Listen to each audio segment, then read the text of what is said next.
Hello everyone, welcome to Blessed Man Meditations. My name is Andy. On this channel, I take you through topics related to a Christian worldview to form responses to the skeptic worldview that is prevalent in our society, to help equip Christians to have the answer for the hope that lies within them. If you have found my channel before, you will have seen that I have gone through videos related to the evidence that demands a verdict, specifically the portion that pertains to the evidence for the resurrection of the Lord Jesus Christ. I took information from I Don't Have Enough Faith to Be an Atheist about the same topic, the evidence for the resurrection of the Lord Jesus Christ. We've also looked at More Than a Carpenter from Josh McDowell. Currently, we're going through a series on I Don't Have Enough Faith to Be an Atheist by Norm Geisler and Frank Turek. And here's that book. The contents of that book include this here. If you found value in my work, please consider supporting my ministry by purchasing my published work. It is a volume on the first 30 chapters of the Book of Psalms, an expositional devotional commentary, available where books are sold. The publisher is Zulon Press. Pinnacles and Plateaus. The topic of this presentation is Chapter 4 in I Don't Have Enough Faith to Be an Atheist. The title of that chapter is Divine Design. The astronomical evidence for God must be strong when atheistic physicists admit the universe exploded out of nothingness, and agnostic astronomers claim that supernatural forces were so at work in the beginning that scientists are led back to a band of theologians who have been sitting there for centuries. When scientists seek for causes for how the universe came to being, they run into theologians because the allegory here points out that we live in a theistic universe, one that was designed in such a way that God is there to be discovered in the evidence that he has made available to human detection. But the scientific evidence for God does not end with the cosmological argument, the argument that has been previously discussed. For many, the precision with which the universe exploded into being provides even more persuasive evidence for God's existence. This evidence, technically known as the teleological argument, derives its name from the Greek word telos, which means design. It's an argument whose underlying premise is that the universe that we know screams that it was designed, and anything that's designed must have had a designer. The teleological argument goes like this. Premise number 1, every design had a designer. Premise number 2, the universe has highly complex design. Premise number 3, therefore the universe had a designer. Isaac Newton implicitly confirmed the validity of the teleological argument when Newton marveled at the design of our solar system. Newton wrote, "This most beautiful system of the sun, planets, and comets could only proceed from the counsel and dominion of an intelligent and powerful being." Yet it was William Paley who made the argument famous by his common-sense assertion that every watch requires a watchmaker. Every painting requires a painter. Every building requires a builder. Imagine you're walking along in the woods and you find a diamond-studded Rolex watch on the ground. What do you conclude is the cause of the watch? What is the cause of the watch? Did the wind and the rain cause the watch? Did erosion cause the watch? Did some combination of natural forces cause the watch? Of course not. There's absolutely no question in your mind that some intelligent being made that watch, and that some unfortunate individual must have accidentally dropped it there. Scientists are now finding that the universe in which we live is like that diamond-studded Rolex, except that the universe is even more precisely designed than that watch. In fact, the universe is specifically tweaked to enable life on Earth, a planet with scores of improbable and interdependent life-supporting conditions that make it a tiny oasis in the vast and hostile universe. These highly precise and interdependent environmental conditions, which are called Anthropic Constants, make up what is known as the Anthropic Principle. Anthropic comes from a Greek word that means human or man. The Anthropic Principle is just a fancy title for the mounting evidence that has many scientists believing that the universe is extremely fine-tuned or designed to support human life here on Earth. In this vast and hostile universe, we Earthlings are much like the astronauts who can survive only in the small confines of their spaceship. Like a spaceship, our Earth supports life as it hurls through lifeless space. But also like a spaceship, a slight change or malfunction in any one of a number of factors in either the universe or the Earth itself could fatally alter the narrowly defined environmental conditions we need to survive. Apollo 13, one of the most challenging and famed missions in NASA's history, will help drive this point home. It's April 13th, 1970. More than 2 days since Mission Commander Jim Lovell and 2 other astronauts blasted out of the Earth's atmosphere on Apollo 13. They're now flying through space at more than 2,000 miles an hour, eagerly anticipating a walk that only a few men had taken, a walk on the moon's surface. Everything's going as planned on their magnificently designed spacecraft. In Lovell's own words, he and his crew are fat, dumb, and happy. But all that is about to change. At 55 hours and 54 minutes into the mission, shortly after completing a television broadcast back to the Earth, Lovell is putting wires away when he hears a loud bang. Lovell initially thinks it's just pilot Jack Swaggart playing a joke by secretly actuating a noisy valve. But when Lovell sees the concerned expression on Swaggart's face, an expression that reveals it's not my fault, Lovell quickly realizes this is no joke. The astronauts are not entirely sure what's happening. Oxygen tank sensors appear to be erratic. Multiple master caution warnings on the ship's electrical system show that something's awry. Within a few minutes, it becomes apparent that the spacecraft, now nearly 200,000 nautical miles from the Earth and heading away from home, is quickly losing oxygen and power. 2 of the 3 fuel cells are dead, and the remaining fuel cell is depleting rapidly. Their second oxygen tank has exploded and has damaged their first oxygen tank. So now we're going to discuss the first anthropic constant, the oxygen level.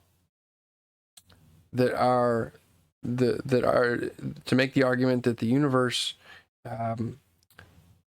is finely tuned for life, and one of the ways that it shows that we see that the universe is finely tuned for life is that the oxygen level is held to be constant. On Earth, oxygen comprises 21% of the atmosphere. That precise figure is an anthropic constant that makes life on Earth possible. If oxygen were 25%, fires would erupt spontaneously. If oxygen were 15%, human beings would suffocate. Lovell and his crew must now find a way to maintain the right oxygen level in their ship. But oxygen is not their only problem. Like the atmosphere on Earth, a change in one constant on the spacecraft can affect several other constants that are also necessary for life. The explosion creates a shortage not only of oxygen, but also of electricity and water. On Apollo 13, water and electricity are produced by combining oxygen with hydrogen in the fuel cells. Without oxygen, there would be no way to manufacture air, water, or power. And since they're in the vacuum of space, there's no source of oxygen from the outside. The situation is so unimaginable that Jack Swaggart would later say, if somebody had thrown that at us in the simulator, meaning a quadruple failure of fuel cells, 1 and 3, and oxygen tanks 1 and 2, we'd have said, come on, you're not being realistic. Unfortunately, this isn't the simulator, but a real emergency in a spacecraft 2/3 of the way to the moon. What can Swaggart and his team do? Fortunately, there's a lifeboat. The lunar module, known as the LEM, has provisions that can be used in an emergency. The LEM is the craft attached onto the top of the command module that 2 of the astronauts are scheduled to ride down to the moon while the 3rd astronaut orbits above. Of course, the moon landing is about to be called off. Saving the lives of the astronauts is now the new mission of Apollo 13. In an effort to save power for re-entry, the astronauts quickly power down the command module and climb into the lunar module. But even with the lunar module, the astronauts are not out of the woods. They still have to sling around the moon in order to get back to Earth. This will take time that they do not have. The lunar module has provisions designed to sustain 2 men for about 40 hours, but they need to sustain 3 men for 4 days. As a result, every effort is made to conserve water, oxygen, and electricity so that all men can make it back. Still discussing the finely tuned oxygen level. All non-essential systems are shut down, including heat, and the astronauts decrease their water consumption to 1 small cup per day. Hayes, feeling ill, soon begins to run a fever, and all 3 of the astronauts slowly begin dehydrating. This makes concentration more difficult. Unfortunately, with most of the automated systems shut down, concentration becomes more and more critical. Besides slinging around the moon, the crew needs to make several manual course corrections to ensure they hit the proper re-entry angle and to speed up their trip home. To do so, they'll have to manually navigate by the stars. But since debris from the explosion continues to envelop the ship in the vacuum of space, the astronauts can't distinguish the stars from sunlight reflecting off the debris. Consequently, they're reduced to using the Earth and the Sun as navigational reference points by lining them up in the spacecraft window. Using this rather crude method, they check their calculations again and again to ensure they are correct. They have little room for error. In fact, they must aim the ship for re-entry at a point no less than 5.5 degrees and no more than 7.3 degrees below the Earth's horizon from the spacecraft's point of view. Any deviation from that range, 5.5 to 7.3 degrees, and their ship will either skip off the Earth's atmosphere or burn up in too deep a descent. So that was the oxygen level. This is anthropic constant number 2, the atmospheric transparency. The small window the astronauts must hit reflects the exacting standards by which the universe has been designed. While the atmosphere presents a re-entry problem for the astronauts, it presents qualities that are absolutely essential for life here on Earth. The degree of transparency of the atmosphere is an anthropic constant. If the atmosphere were less transparent, not enough solar radiation would reach the Earth's surface. If the atmosphere were more transparent, we would be bombarded with far too much solar radiation down here. In addition to atmospheric transparency, the atmospheric composition of precise levels of nitrogen, oxygen, carbon dioxide, and ozone are in themselves anthropic constants. Okay, atmospheric transparency. Anthropic constant number 3. Moon-Earth gravitational interaction.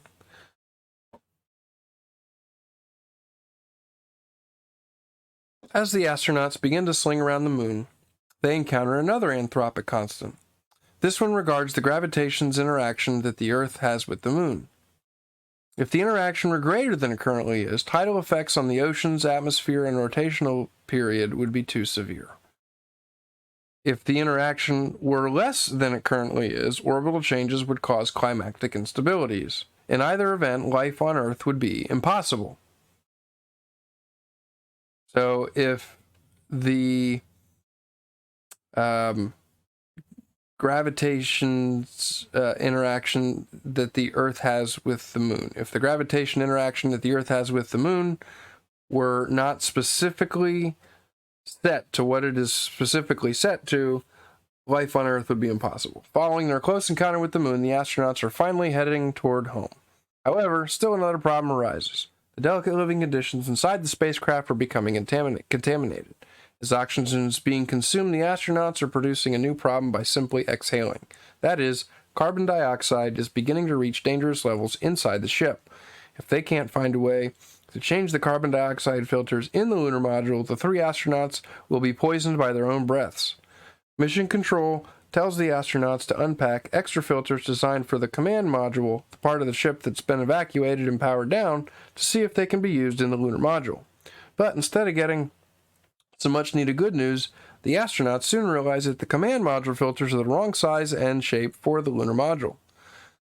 NASA engineers on the ground brainstorm a workaround to make the improper filters work in the spacecraft. Okay, so now we're on anthropic constant number 4, the carbon dioxide level. Of course, such a rig is not necessary here on Earth because just the just the right level of carbon dioxide is maintained naturally in the Earth's atmosphere. This is another anthropic constant. Carbon dioxide is the 4th finely tuned level for life here on Earth. Carbon dioxide is finely tuned for life on Earth. If the carbon dioxide level were higher than it is now, a runaway greenhouse effect would develop and we would all burn up. If the carbon dioxide level were lower than it is now, plants would not be able to maintain efficient photosynthesis and we'd all suffocate, the same fate that the astronauts were trying to avoid. Thankfully, the rig filters of the astronauts work and buy the crew valuable time and breathable air. Soon, the time arrives to jettison the crippled service module. As the service module falls away, the crew sees for the first time the extent of the damage. The oxygen tank explosion blew a 12 by 6 foot panel off the side of the service module, tilted the fuel cells, and damaged an antenna. Had an explosion less than half that magnitude occurred near the heat shield of the command module, it would have resulted in a catastrophic failure of the spacecraft and loss of the crew. As they approach re-entry, the crew climbs back into the command module in an attempt to power it up. This is their only hope of getting home.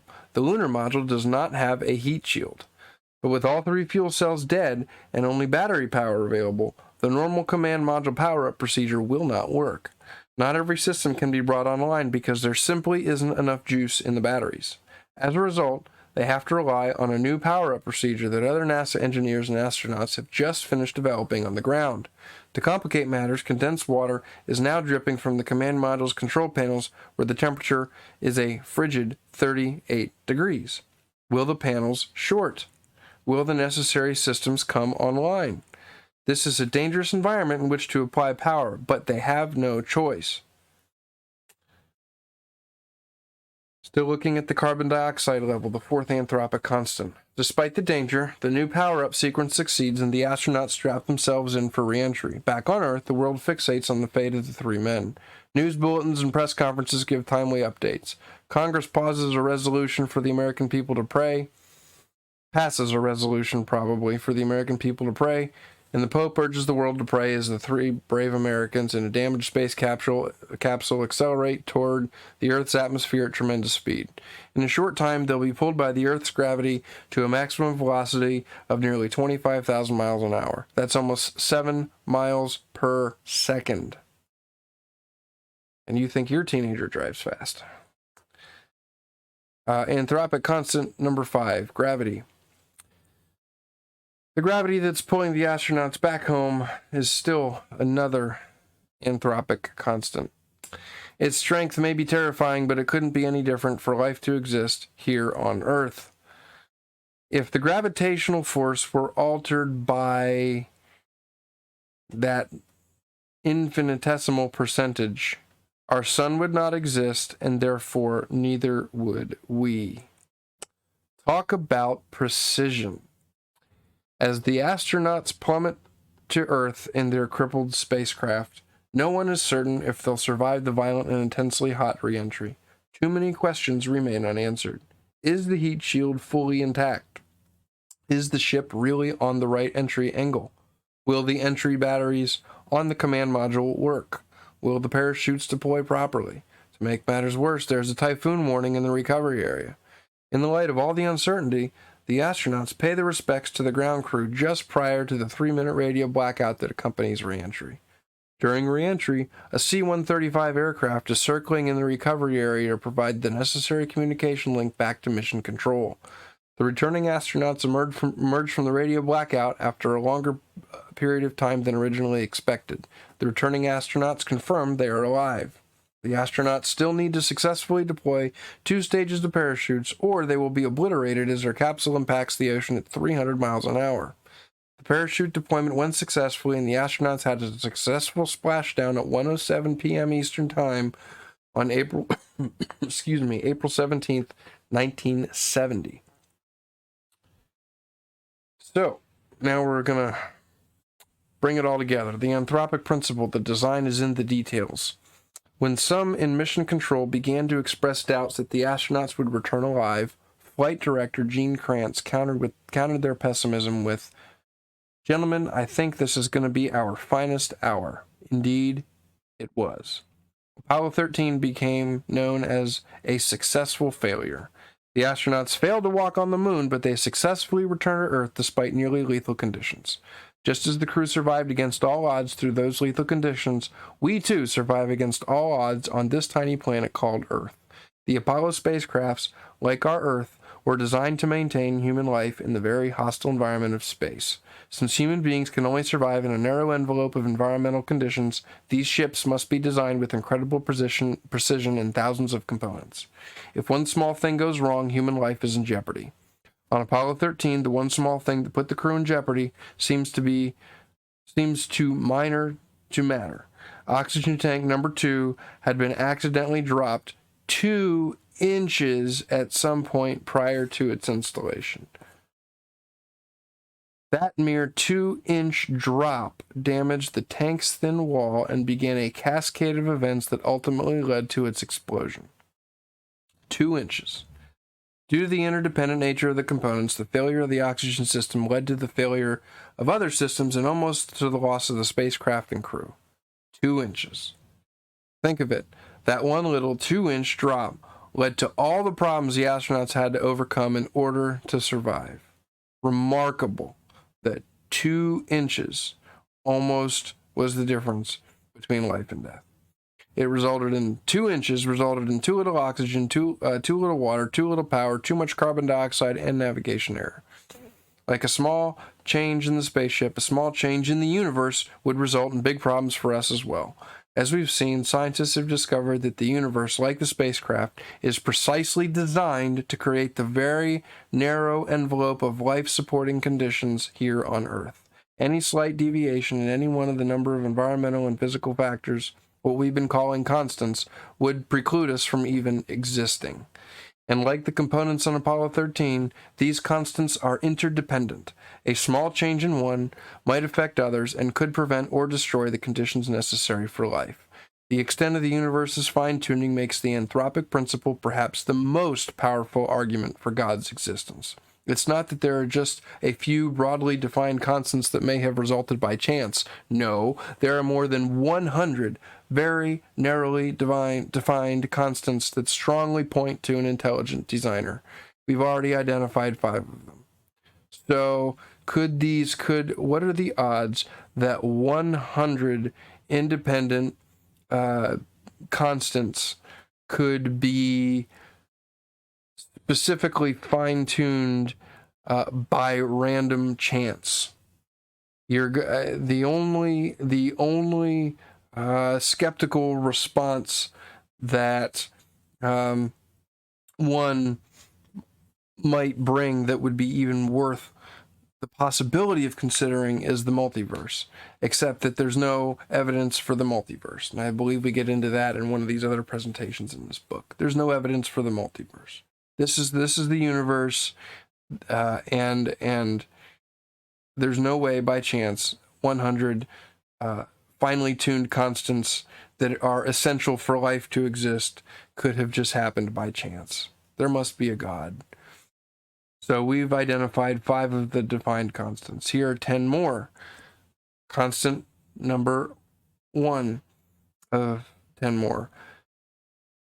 If the centrifugal force of planetary movements did not precisely balance the gravitational forces, nothing could be held in orbit around the sun. Constant number 2. If the universe had expanded at a rate 1/millionth more slowly than it did, expansion would have stopped and the universe would have collapsed on itself before any stars had formed. If it had expanded faster, no galaxies would have formed. Constant number 3. Any of the laws of physics can be described as a function of the velocity of light, now defined to be 299,792,458 meters per second.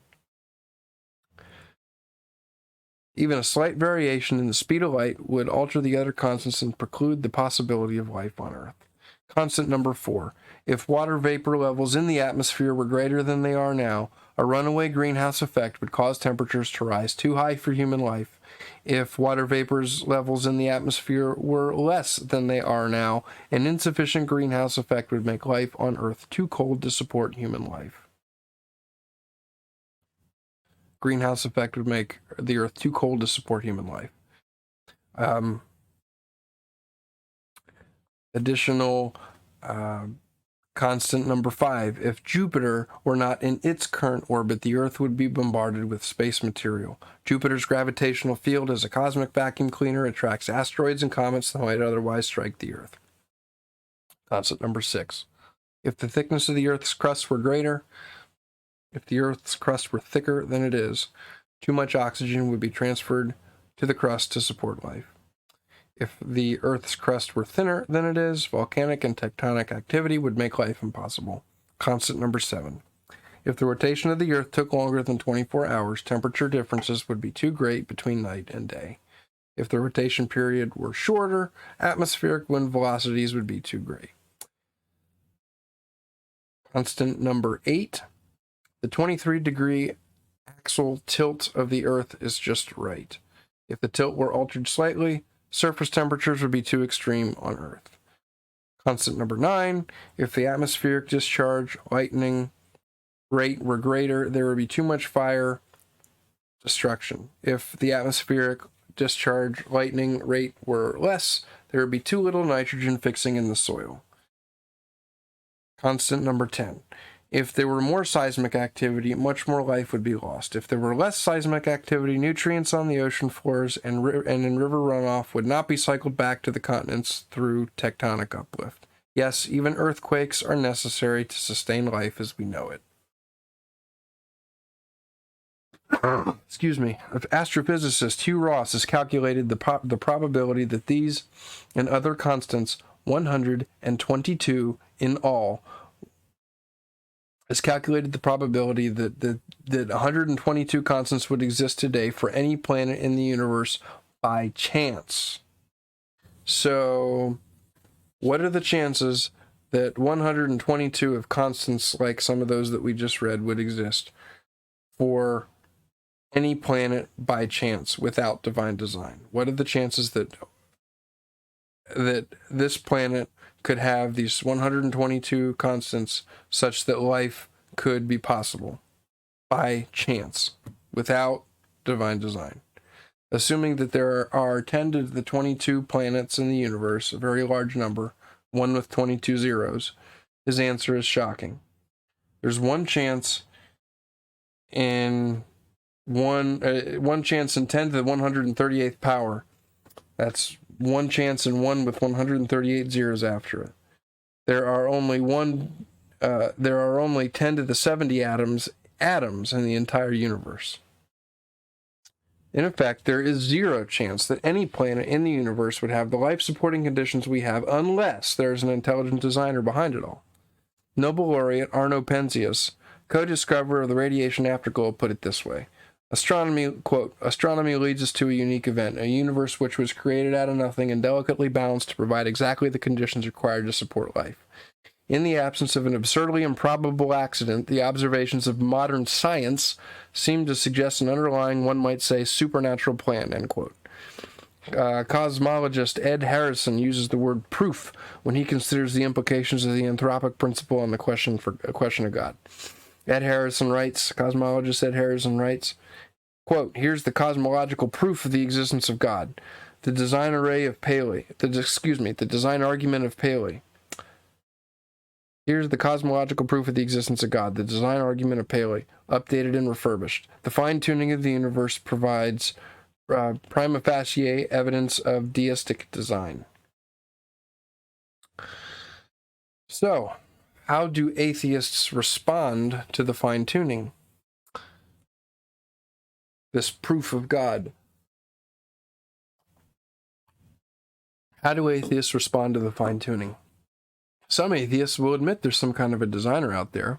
Astronomer Fred Hoyle had his atheism shaken by the Anthropic Principle and the complexity he saw in life. Hoyle concluded, a common-sense interpretation of the facts suggests that a super-intellect has monkeyed with the physics, as well as chemistry and biology, and that there are no blind forces worth speaking about in nature. End quote. While Hoyle was vague about just who this super-intellect is, he recognized that the fine-tuning of the universe requires intelligence. Other atheists admit design, but then claim that there is no designer. They say it all happened by chance. But how can they seriously suggest chance when there's virtually zero probability at all of the 100 plus constants? Would they be as they... Let me try that again. But how could they suggest chance when there's virtually zero probability at all of the 100 plus constants that they would be as they are in the absence of intelligence? What are the chances that that many constants would be as they are without being influenced by intelligence? It's not easy. Atheists have had to resort to wild speculation to give chance more of a chance. Their speculation's called the multiple universe theory or the multiverse theory. That's the best chance they got. According to the multiple universe theory, there actually are an infinite number of universes in existence, and we just happen to be lucky enough to be in the universe with the right conditions. Given an infinite number of universes, these atheists say, every set of conditions will occur, including the life-supporting conditions of our universe. There are multiple problems with this multiple universe explanation. First and foremost, and most significantly, there's no evidence for the multiverse. The evidence shows that all the finite reality came into existence with the Big Bang. Finite reality is exactly what we can call the universe. If other finite realities exist, they're beyond our ability to detect. No one's ever observed any evidence that such universes may exist. That's why this multiple universe idea is nothing more than a metaphysical concoction, a fairy tale built on blind faith, as detached from reality as Stephen Hawking's imaginary time. Second, as noted in the last chapter, an infinite number of finite things, whether we're talking about days, books, banks, or universes, is actually an impossibility. An infinite number of finite things is an impossibility. There can't be an unlimited number of limited universes. Third, even if other universes could exist, those other universes would need fine-tuning to get started just as our universe did. Recall the extreme precision of the Big Bang as described in the previous chapter. So positing multiple universes doesn't eliminate the need for a designer, it multiplies the need for a designer. Fourth, the multiple universe theory is so broad that any event can be explained away by it. For example, if we ask, why did the planes hit the World Trade Center and the Pentagon? We need not blame Muslim terrorists. This theory lets us say that we just happen to be in the universe where those planes, though they appear to be flown deliberately into the buildings, actually hit the buildings by accident. With the multiverse theory, we can even let Hitler off the hook. Perhaps we just happen to be in the universe where the Holocaust appeared to be murder, but actually the Jews secretly conspired with the Germans and sent them to the ovens. In fact, the multiple universe theory is so broad that it can even be used to excuse the atheists who made it up. Perhaps we just happen to be in the universe where people are irrational enough to suggest that such nonsense is the truth. In the end, the multiple universe theory is simply a desperate attempt to avoid the implications of design. It doesn't multiply chances, it multiplies absurdities. It's akin to the Apollo 13 astronauts denying the fact that NASA designed and built their spacecraft in favor of the unsupported theory that there are an infinite number of naturally occurring spacecraft out there, and the astronauts are just lucky to be on the one that happens to support life. Such theory is, of course, nonsense, and its obvious absurdity reveals how strong the evidence for design really is. Extreme evidence calls for extreme theories to explain it away. God? Look to the heavens. On February 1st, 2003, President George W. Bush solemnly peered into a TV camera to address the American people. My fellow Americans, this day has brought terrible news, and great sadness to our country. At 9 a.m. this morning, Mission Control in Houston lost contact with our space shuttle Columbia. A short time later, debris was seen falling from the skies above Texas. The Columbia is lost. There are no survivors, end quote. Traveling at 12,500 miles per hour, Columbia disintegrated as it attempted to re-enter Earth's atmosphere. The second great shuttle tragedy left the nation shaken but not deterred. The cause in which they died will continue, the president vowed. Mankind is led into the darkness beyond our world by the inspiration of discovery and the longing to understand. Our journey into space will go on. End quote. Yet any human journey into space will penetrate only a tiny fraction of it. There are 100 billion stars in our galaxy, and the average distance between those stars is 30 trillion miles. So 100 billion stars, 30 trillion miles between each star. What? By the way, this distance is another anthropic constant. So the distance between stars is an anthropic constant. Okay. If the stars were closer together or farther apart, planetary orbits would be affected. How far is 30 trillion miles? Let's put it this way. When the space shuttle is in orbit, it travels at about 17,000 miles an hour, almost 5 miles per second. If you could get in the space shuttle and speed through space at nearly 5 miles per second, it would take you 201,450 years to travel 30 trillion miles. In other words, if you'd gotten into the space shuttle at the time of Christ and began traveling from our sun toward another star an average distance away, you'd only be 1/100th of the way there right now. Incredible. Now keep in mind, that's just between 2 of the 100 billion stars in our galaxy. How many stars are there in the entire universe? The number of stars in the universe is about equal to the number of sand grains on all the Earth's beaches. At 5 miles per second, it will take you over 200,000 years to go from one grain of sand to the other. The heavens are awesome. The Bible tells us to look to the heavens if we want to get an idea of what God is like, expressing the teleological argument long before Newton and Paley. The psalmist David wrote in Psalm 19, "The heavens declare the glory of God, the skies proclaim the work of his hands." A couple of centuries later, the prophet Isaiah posed a question from God, "To whom will you compare me?" Or, "Who is my equal?" says the Holy One, in Isaiah 40, verse 25. The answer is in the next verse, verse 26. "Lift your eyes, look to the heavens." Isaiah goes on to say that God knows all of heaven's stars by name. Why does God tell us to compare him with the heavens? Because God has no limits, and from our perspective, neither do the heavens. God is the unlimited limiter, the uncreated creator of all things. He's the self-existing, infinite being who created this vast and beautiful, finely tuned universe out of nothing, who holds it all together today. There's only one entity in our experience that can provide an analogy to the infinity of God. An image intended to depict God won't do. It merely limits his majesty. Only the heavens scream out infinity.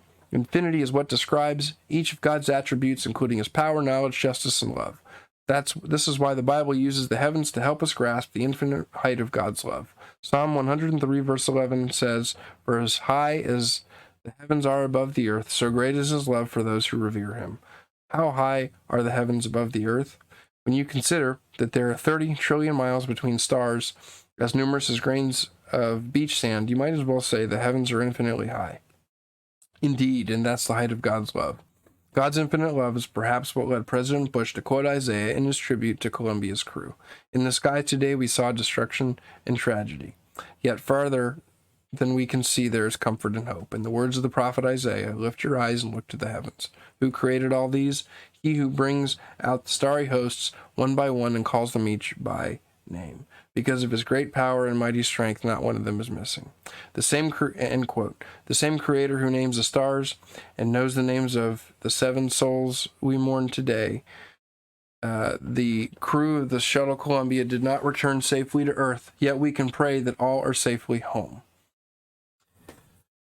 In conclusion, nearly 2,000 years ago, the Apostle Paul, near the beginning of his letter to the Romans, wrote, "For since the creation of the world, God's invisible qualities, his eternal power and divine nature, have been clearly seen, being understood from what has been made, so that men are without excuse.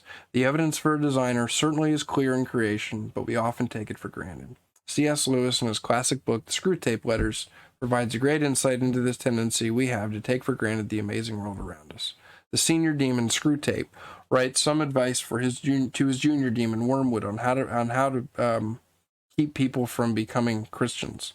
Screwtape writes, "Keep pressing home on the ordinariness of things. Above all, do not attempt to use science, I mean the real sciences, as a defense against Christianity. They will positively encourage him to think about realities he can't touch and see. There have been sad cases among modern physicists. The sad cases are, of course, physicists who have been honest with the evidence they've seen and have become Christians.